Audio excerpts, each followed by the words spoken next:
할렐루야. 오늘도 말씀 가운데 임하시는 주님의 은혜와 능력이 여러분 가운데 충만하시길 간절히 축복합니다. 모든 기업마다 기업의 목표와 목적이 있습니다.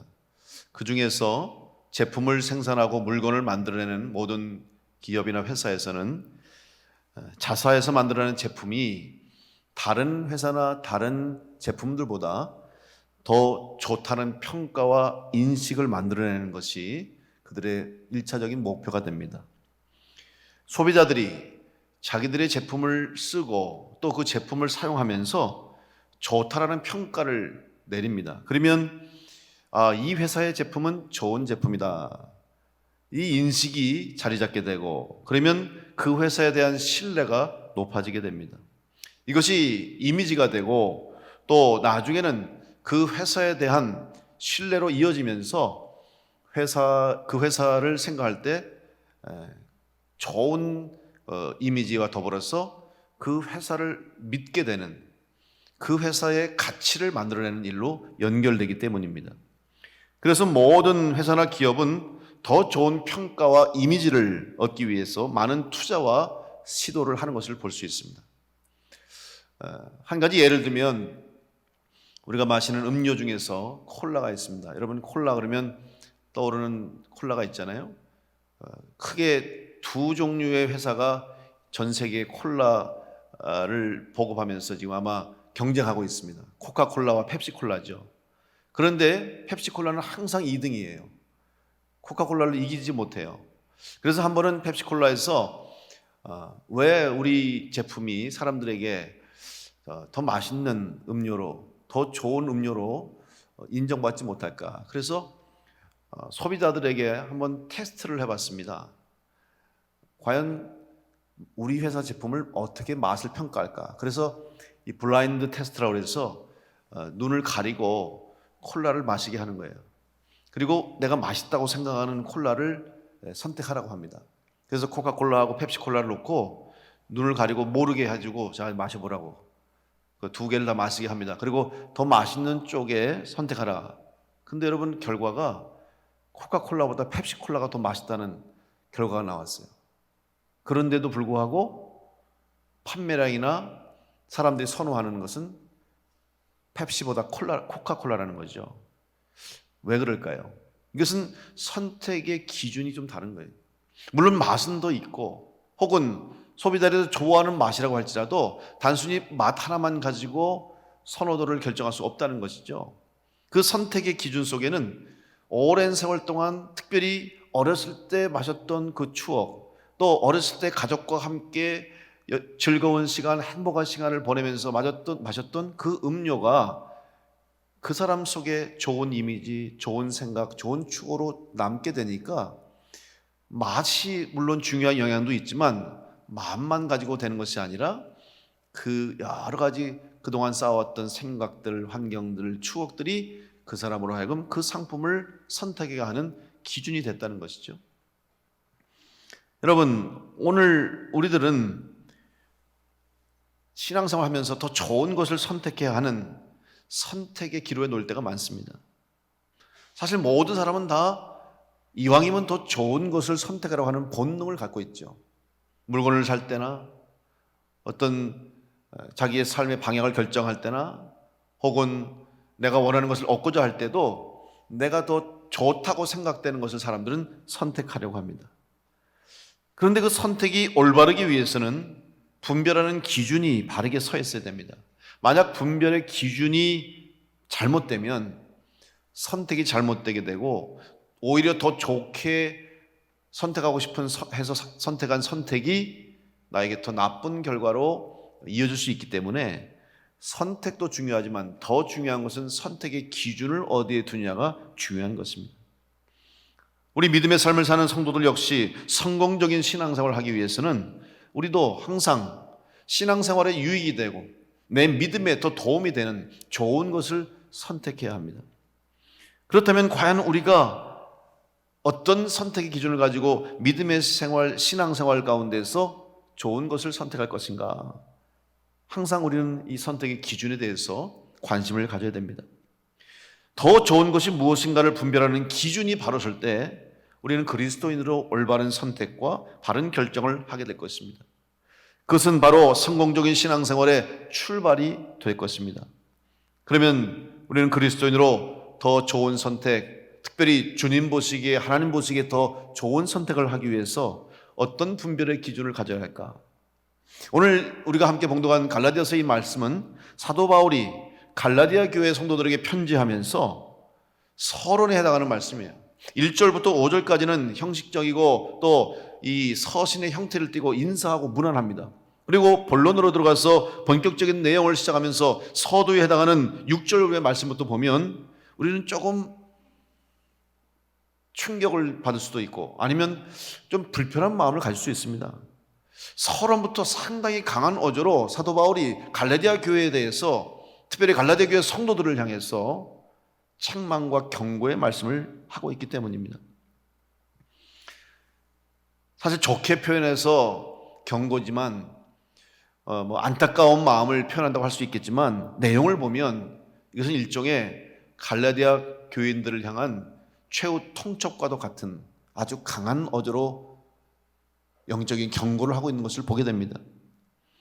어느 성서학자는 이 갈라디아서 주석을 쓰면서 이 1장의 서도에 해당하는 오늘 본문의 말씀을, 특별히 1장에 해당하는 내용들을 사도 바울의 갈라디아 교회를 향한 내용 증명이다, 이런 표현을 했어요. 참 재미있는 표현이면서 참 맞는 표현 같아요. 여러분, 내용 증명이 뭔지 아시죠? 혹시 여러분 지금까지 살아오시면서 누군가로부터 내용 증명을 받아보신 분이 있으면 아마 그 기분을 알 거예요. 여러분, 내용 증명을 보낸다고 하는 것은 앞으로 이 문제를 가지고 당신에게 법적인 조치를 취하겠다, 일종의 경고죠. 또 일종의 말하자면 압박이 될 수 있어요. 그래서 받는 사람의 입장에서는 상당히 부담스럽습니다. 때로는 잘못된 정보나 혹은 잘못된 내용을 가지고 만약 나에게 이런 내용 증명이 온다면 더욱더 우리는 불쾌하고 화가 나겠죠. 그럼 도대체 왜 사도 바울이 이 내용 증명과도 같은 강한 어조와 강한 비판을 통해서 갈라디아 교회 성도들에게 이렇게 편지를 쓸 수밖에 없었을까? 무슨 상황이 있었기에, 갈라디아 교회에 어떤 일이 있었기에 사도 바울이 편지를 보내면서 시작하면서부터 이렇게 그 교회 성도들을 향해서 책망할까? 그것은 바로 갈라디아 교회 성도들이 믿음 안에서 그리스도인답게 살지 못하고 잘못된 판단, 잘못된 선택을 했기 때문에 사도 바울이 이러한 경고를 보내고 있는 것입니다. 우리는 마지막까지 승리하는 성도로 살기 위해서 항상 신앙적으로 좋은 선택을 해야 됩니다. 그렇게 되지 않으면 오늘 갈라디아 교회처럼 이런 비난과 혹은 비판과 경고를 받을지도 모릅니다. 그런 온전한 바른 선택을 하기 위해서 과연 오늘 우리는 어떤 신앙을 가져야 될 것인가, 어떤 믿음의 모습을 보여야 할 것인가, 오늘 이 갈라디아서를 통해서 우리는 우리의 신앙인으로서 올바른 선택을 하기 위한 바른 기준을 한번 생각해 보려고 합니다. 첫째로 우리는 주님을 떠나지 않는 신앙인의 삶을 삶으로 온전한 바른 선택을 해야 합니다. 그리스도인은 주님 안에서 모든 것을 판단할 수 있어야 됩니다. 주님 안에서라고 하는 의미가 무엇입니까? 이것은 다른 말로 표현하면 주님의 마음으로 생각하고 결정하라는 것입니다. 사도 바울은 오늘 갈라디아 교회 성도들에게 잘못된 신앙을 선택한 이유에 대해서 아주 분명하게 지적하고 있습니다.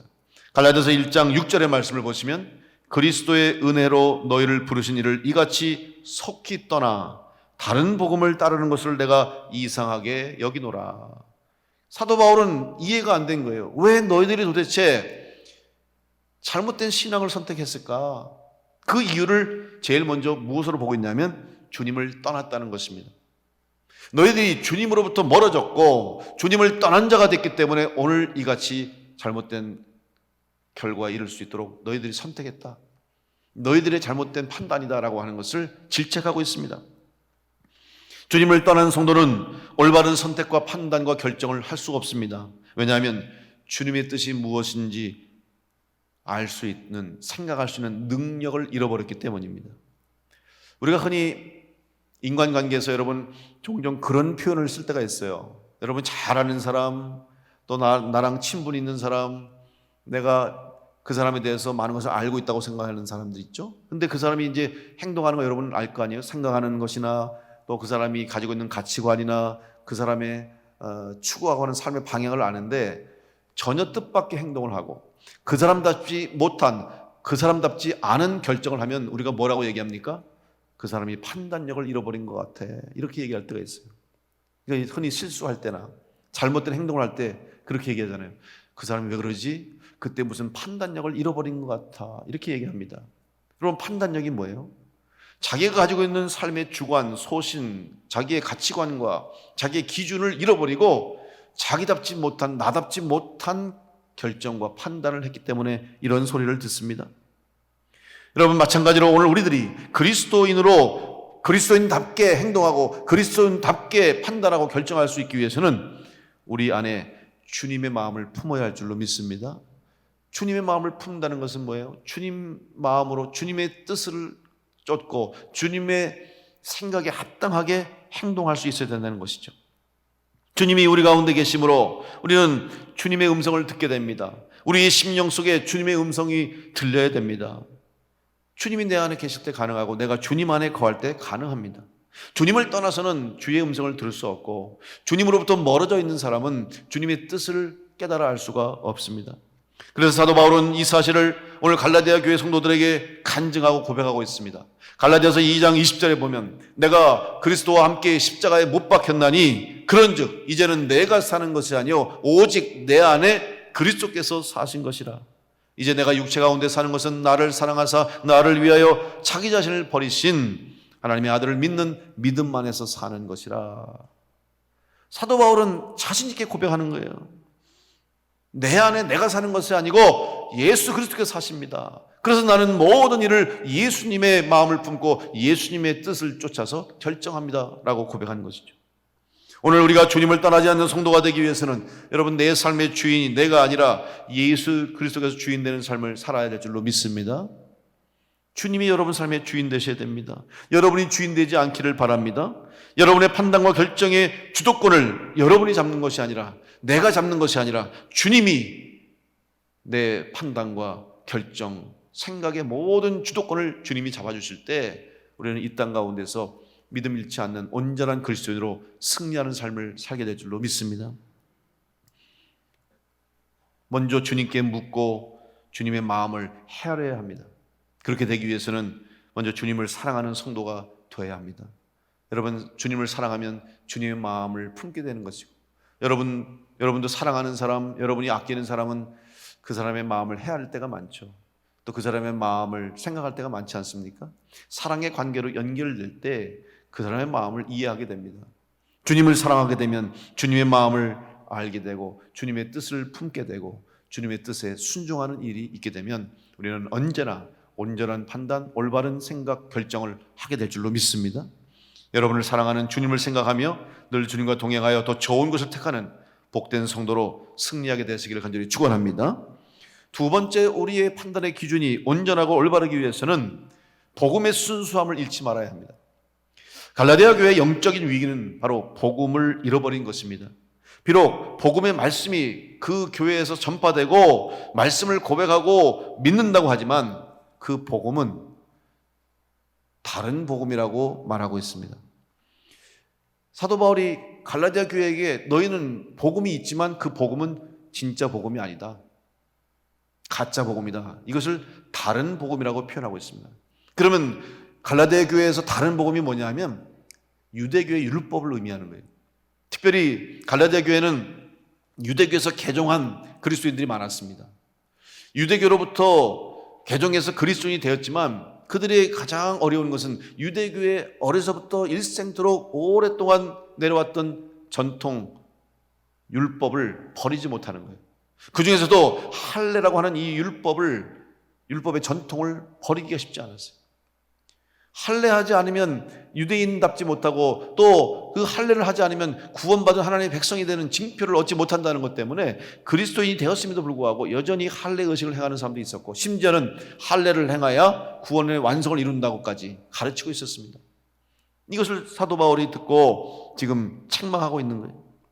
할례라고 하는 것은 물론 유대인들에게는 상징적인 의미 있는 행동이요, 또 관습이죠. 하나님이 주신 약속이기도 합니다. 그러나 이제 예수 그리스도께서 이 땅에 오셔서 십자가에서 우리의 죄를 대속하여 죽으심으로 예수 그리스도 믿는 모든 자에게는 다 죄사함을 얻고 구원받는 은혜를 주셨어요. 이후로는 율법이 의미가 없는 거죠. 물론 율법이 유익이 있습니다. 율법을 지키고 행함으로 우리는 우리의 신앙과 삶을 좀 더 하나님께 가까이 가고 또 온전한 믿음의 삶을 살기 위한 도움을 얻을 수 있지만 율법으로 구원받을 수는 없고 율법 자체가 우리에게 구원을 주는 것은 아니라는 것이죠. 그래서 예수님께서 율법을 폐하러 왔다고 하신 말씀이 바로 그 말씀이에요. 결국은 유대교인들은 율법에 얽매여서 율법을 쫓다가 율법주의에 빠져서 스스로 온전한 구원을 이룰 수가 없는 것입니다. 이것을 알고 있는 사도 바울이기 때문에 바로 오늘 갈라디아 교회가 할례라고 하는 율법 때문에 너희들이 다른 복음, 진정한 복음을 잃어버리고 복음의 순수성을 잃어버리고 다른 복음을 갖고 있다. 이것은 구원을 얻지 못한다는 것입니다.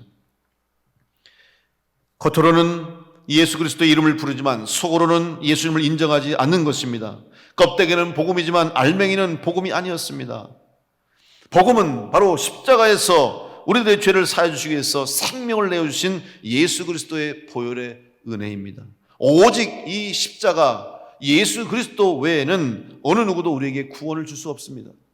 사도행전 4장 12절 말씀에 다른 이로서는 구원을 받을 수 없나니 천하 사람 중에 구원을 받을 만한 다른 이름을 우리에게 주신 일이 없음이라.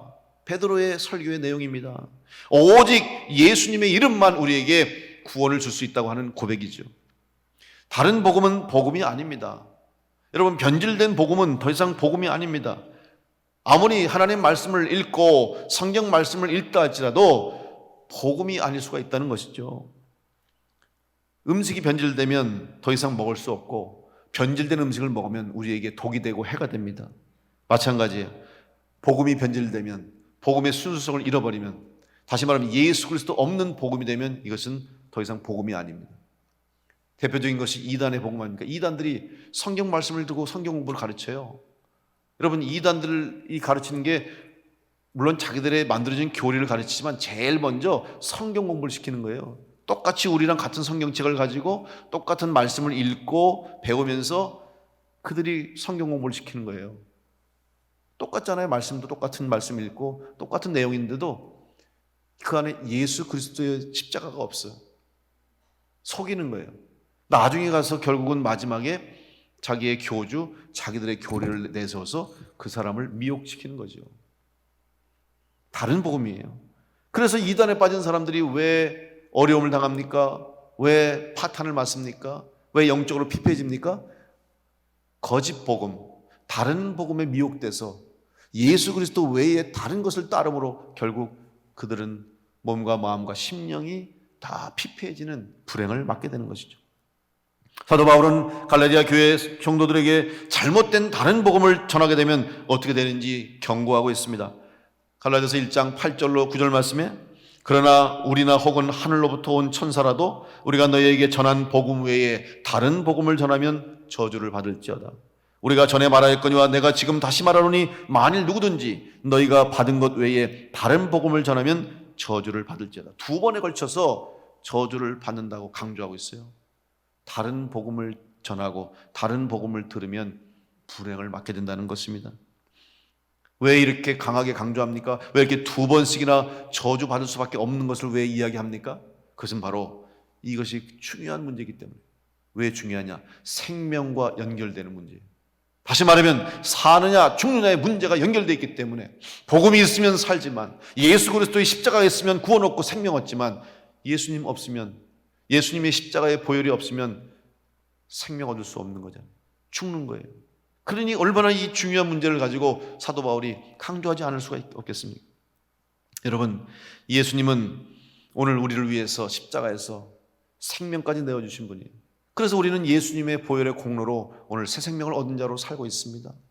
이것이 복음의 핵심이죠. 이것이 복음이 돼야 돼요. 이거 외에는 우리에게 구원을 줄 수 있는 복음이 없습니다. 그런데 사람들은 다른 복음에 미혹당하고 다른 복음을 쫓게 되는 경우가 많다는 것이죠.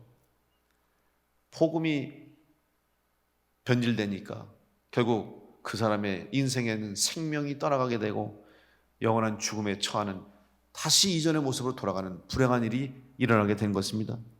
사랑하는 성도 여러분, 오늘 여러분이 구원받은 이 복음, 십자가의 복음을 붙잡고 이 복음이 순수성을 잃어버리지 않고 변질되지 않고 끝까지 예수 그리스도의 십자가의 복음을 붙잡고 나갈 수 있도록, 그래서 마지막 주님 앞에 서는 그 순간까지 흔들림 없이 승리할 수 있도록 주님의 십자가의 복음을 믿고 의지하고 그 복음에 의해서 살아가는 성도가 될 수 있기를 간절히 축원합니다.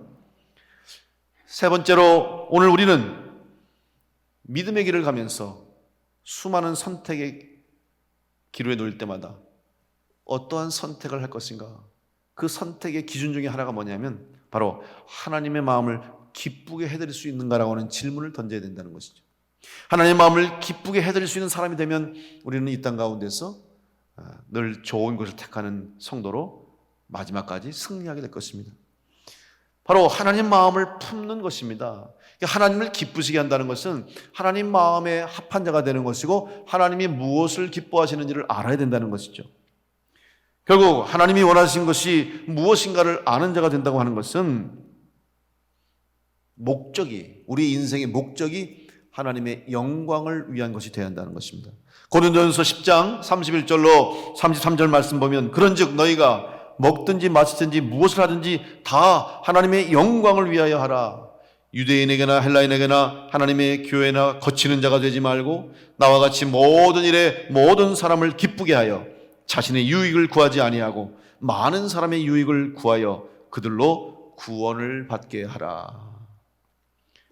오늘 우리들의 삶의 목표, 여러분, 하나님께 영광을 돌리는 것인 줄 믿습니다. 우리 교회의 목표, 하나님께 영광을 돌리는 교회가 되는 것인 줄로 믿습니다. 이 목표가 바로 세워지면 우리의 모든 선택도 바르게 되어 있습니다.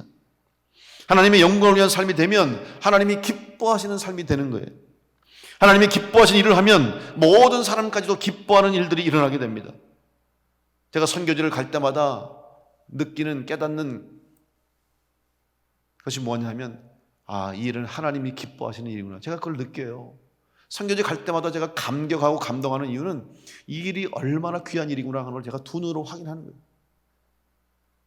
우리는 아무 상관도 없고 관련도 없는 먼 외국에 가서 오직 복음을 위해서 주님 말씀에 따라서 교회를 세우고 선교사를 보내고 성도들을 구원하는 일에 쓰임받기 위해서 재단을 세울 때 보면, 그곳에 교회가 세워지면 그 땅의 사람들이 살아나는 역사를 봐요.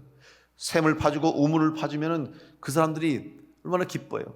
사실은 선교할 수 없는 지역이죠. 그런데 가보면 선교가 막혀있는 곳이에요. 선교사의 신분이 아니에요. 그런데도 알아요. 다 저분이 선교사라는 걸 다 알아요. 알면서도 서로 묵인하는 거죠. 그렇기 때문에 그 선교사가 하는 일이 결국은 기독교를 통해서, 하나님을 통해서 하는 일인 걸 다 아는 거예요. 근데 그 사람들이 기쁘게 하더라고요. 그리고 돌아오는 역사가 일어나요. 교회를 지어주는 것이 끝나는 게 아니라 교회가 지어지니까, 복음이 전해지니까 그 땅에서 살던 죄악 가운데 빠진 사람이 돌아오는 거예요. 그러니까 헌신하고 땅을 바치고 물질을 바치고 자기 인생을 돌이키는 역사들이 일어나는 것을 보게 되는 거죠. 바로 이것이 하나님이 기뻐하시는 일이라는 거죠. 그리고 그 하나님이 기뻐하시는 일에 우리가 쓰임받게 된 것이 하나님을 기쁘시게 하는 일이 된 것입니다. 저는 우리 충주 동지방 감리사가 제가 되었습니다만은, 감사가 되기 전부터 제가 이제 감사를 준비하면서, 만약 내가 감사가 되면 꼭 내가 하고 싶은 일이 있다, 기도하면서 제가 하나님 앞에 약속한 것이 있는데, 우리 충주 동지방에 있는 교회들을 내가 다 침방하고 돌아보면서 좀 격려하고 싶다, 그런 마음에 소원을 품었어요. 여러분, 사실 우리 충주 동지방에 지금 40개 교회가 있는데 40개 교회 중에 절반인 20개 교회가 비전교회, 미자립교회예요. 교회 스스로 독립할 수 없는 열악한 환경에 있는 교회입니다. 우리 감리교 법으로 자립교회 기준을 1년 예산을 3,500만 원으로 잡았어요. 이것도 사실은 좀 현실성이 떨어지죠. 그런데 3,500만 원이 안 되는 교회가 절반이에요. 그리고 3,500이 넘었다고 해서 그게 뭐 독립이 완전히 되겠습니까? 자립이 되겠습니까? 어렵잖아요. 그래서 이 교회들 그래도 하나님이 그곳에 세워주실 때는 뜻이 계시지 않았을까? 그 교회를 통해서 하나님이 분명히 하실 일이 있을 텐데 우리가 서로 격려하고 도와야 되지 않을까?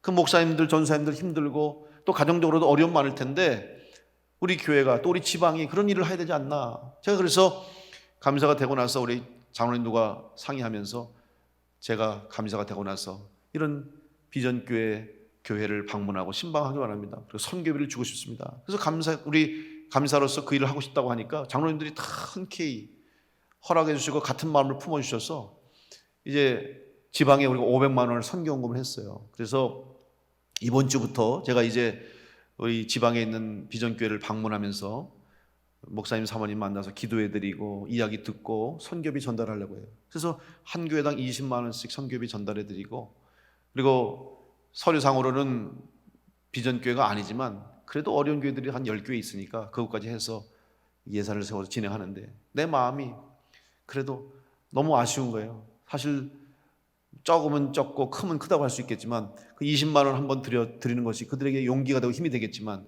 얼마나 큰 힘이 될까? 더 드리고 싶고 또 드리고 싶은 생각이 자꾸 드는 거예요. 그래서 내가 이게 하나님이 기뻐하신 일인데 물론 우리 교회 혼자서 다 하기는 벅찹니다. 그럼에도 불구하고 또 우리 교회가 할 수 있다면 할 수 있지 않을까? 그래서 제가 한 번 하는 것을 끝나지만 또 하고 싶다. 또 드리고 싶고 용기를 주고 싶고 그래서 여러분 혹시 기도하시는 중에 이런 하나님이 기뻐하시는 일에 여러분 동참하시기 원하시면 여러분이 함께 협력해 주시면 아마 또 다른 기회에 우리 목사님들 어려운 형 환경에 있는 이 교회를 돕게 될 것으로 제가 생각합니다. 또 기도하면서 제가 교육자들을 위해서 또 우리 어려운 형편에 있는 분들을 위해서 또 지방의 교회들을 위해서 무엇을 도울까? 너무 힘들잖아요. 코로나가 벌써 2년째 이어지고 있고 여러 가지 막혀있고 힘드니까 참 어려워요. 그래서 많이 지금 지쳐있고 실망하고 있고 어려운 분들이 너무 많은데 용기를 주고 싶고 기쁨을 주고 싶어요. 그래서 우리 교육자 가족 수련회가 해마다 있는데 지난해도 못 가고 계속 못 갔어요. 그래서 올해는 내가 감사가 돼서 좀 가고 싶다. 가야 되겠다. 그래서 제가 진행을 시켰어요.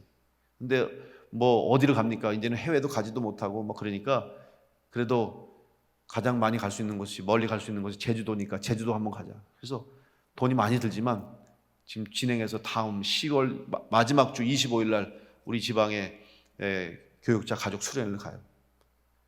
회비도 내가 딱 비행기값만 내라고 그랬어. 15만 원 비행기값만 딱 내면 나머지는 다 우리 지방에서 우리 교회에서 협력해서 다 섬기겠다고. 제가 또 식사도 한번 사겠다고 내가 생각을 했어요. 왜 이런 일을 합니까? 여러분 이것이 하나님을 기쁘시게 하는 일이에요. 하나님의 몸된 교회를 섬기는 주의 종이 기뻐야 교회가 기쁘고 주의 종의 가족이 기뻐야 주님 교회 목회가 기쁘지 않겠습니까? 그래서 저는 어쨌든 감사로서 내가 섬기려고 이 일을 하는 것이지 내가 무슨 권위를 가지고 힘을 가지고 굴림해서는 안 되는 거예요. 섬겨야 되는 거예요. 어떻게 하면 주님이 주신 교회를 잘 섬길까? 이것이 바로 하나님이 기뻐하시는 일이에요. 하나님을 기쁘시게 하는 것이 우리의 삶의 목적이 되어야 되는 거예요. 그러기 위해서는 헌신할 수 있어야 되는 거죠. 또 우리가 하나님의 기뻐하시는 일을 할 때 어떻게 선택하고 어떻게 결정한 것인가를 생각해야 되는 거죠. 때로는 우리들의 삶에 참 어려운 결정할 때가 많아요. 제가 어떤 목사님의 이야기를 들었는데 그 교회 오신 성도님이 이제 이거 대도시 얘기입니다. 큰 도시인데 교회가 상당히 많아요. 그러니까 이제 이사 오신 분들이 많으니까 그분들이 교회를 선정할 때, 결정할 때 목사님들 설교를 다 들어보는 거예요, 대부분. 그래서 교회를 방문해 봐요. 그래서 많은 사람들은 목사님 설교를 듣고 내 마음속에 꼭 드는 설교, 내가 편안한 설교, 끌리는 설교를 듣고 그 교회에 등록하는 경우가 대부분이에요. 근데 이제 그분이 물었대요. 그분에게 어떻게 우리 교회에 오시게 됐습니까? 그랬더니 그 성도가 이런 얘기를 했다는 거예요. 제가 이 교회에 오게 된 거는 목사님의 설교가 제일 불편했기 때문입니다. 깜짝 놀랐어요. 아니, 그게 무슨 소리냐 그랬더니 저희는 교회를 선택할 때 우리 마음에 꼭 드는 설교를 하는 교회 가지 말고 우리 마음을 불편하게 하고 내 마음에 찔림이 되는 목사님의 설교가 있는 교회 가자고 그랬다는 거예요. 그게 왜냐하면 내가 생각하고 내가 원하고 내가 바라는 대로 설교하는 곳에 가면 그것이 잘못하면 내 기준이 아니라 내 생각이 아니라 하나님의 기준이 돼야 되는데, 하나님의 선택이 돼야 되는데 내 생각, 내 기준이 될 수 있기 때문에 때로는 내가 불편해도, 내가 듣기에 거북스러워도 하나님의 말씀이라고 생각할 수 있는 그런 교회를 가고 싶다는 거죠. 우리가 모든 사람을 기쁘게 할 수 없어요. 여러분, 제가 목회 초년병에 어떤 생각했냐면, 목회를 처음 시작하면서 나는 좋은 목사, 훌륭한 목사가 되기 위해서 모든 성도들에게 다 좋다는 소리를 들어야 되겠다. 그래서 제가 아주 열심히 모든 성도들에게 다 정성, 그렇다고 뭐 가식적으로 그런 건 아닙니다만은 최대한 정성을 다해서, 또 어떨 때는 참 뭐 잘못된 행동을 할 때도 있고 잘못된 신앙을 할 때도 있을 때도 내가 잘못됐다고 얘기를 못 할 때가 있어요. 그 사람이 상처받을까 봐, 그분이 혹시 삐질까 봐, 이렇게 내가 내 생각과 따르는 내 말을 다 못하면서까지 좋은 목사로, 좋은 목회자로 평가받고 싶어서 그렇게 행동을 했던 적이 있어요. 근데 여러분, 나중에 시간이 지나고 나서 들려오는 소리가 나한테 좋다고 안 하더라고요. 좋은 목사라는 소리를 다 안 해요. 나는 모든 성도들이 다 좋은 소리를 할 줄 알았는데 아니더라고. 내가 그때 깨달은 게 있어요. 내가 잘못 목회했구나.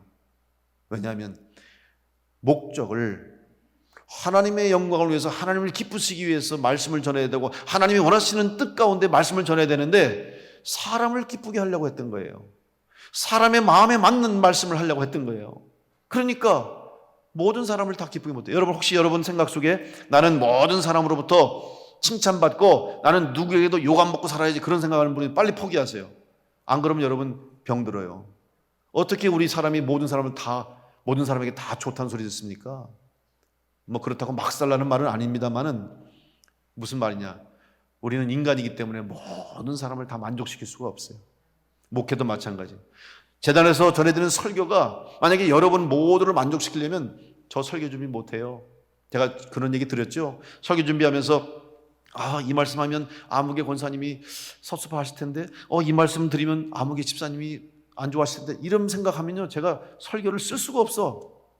그런 거 다 내려놓고 이 말씀 속에서, 이 성경에서 하나님이 오늘 우리에게, 우리 교회에게 주시는 말씀이 무엇인가, 그것만 붙잡고 말씀을 전하면 돼요. 그게 제가 자유함을 얻은 거예요. 그래서 아마 제 설교 듣고 어떤 분은, 그래, 목사님이 나를 혼내시는구나, 목사님이 나를 때리시는구나, 이렇게 얘기를 부리는데 저는 그런 적 없어요. 내가 왜 때립니까 여러분을? 내가 여러분을 왜 혼내요? 하나님의 말씀을 전할 뿐이에요.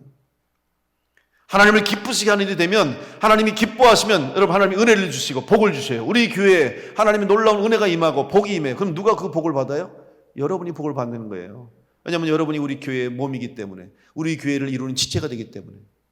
따라서 오늘 우리는 기준을, 하나님을 기쁘시게 해드리는 성도로 살아갈 수 있도록 기준을 삼고 살아갈 때 하나님을 기쁘시게 하고 하나님께 영광을 돌릴 뿐만 아니라 모든 사람에게까지도 은혜를 끼치고 복을 끼치는 성도로 승리하게 될 줄로 믿습니다. 오늘 사도 바울의 고백처럼 10절에 이제 내가 사람들에게 좋게 하랴, 하나님께 좋게 하랴, 사람들에게 기쁨을 구하랴. 내가 지금까지 사람들의 기쁨을 구하였다면 그리스도의 종이 아니니라.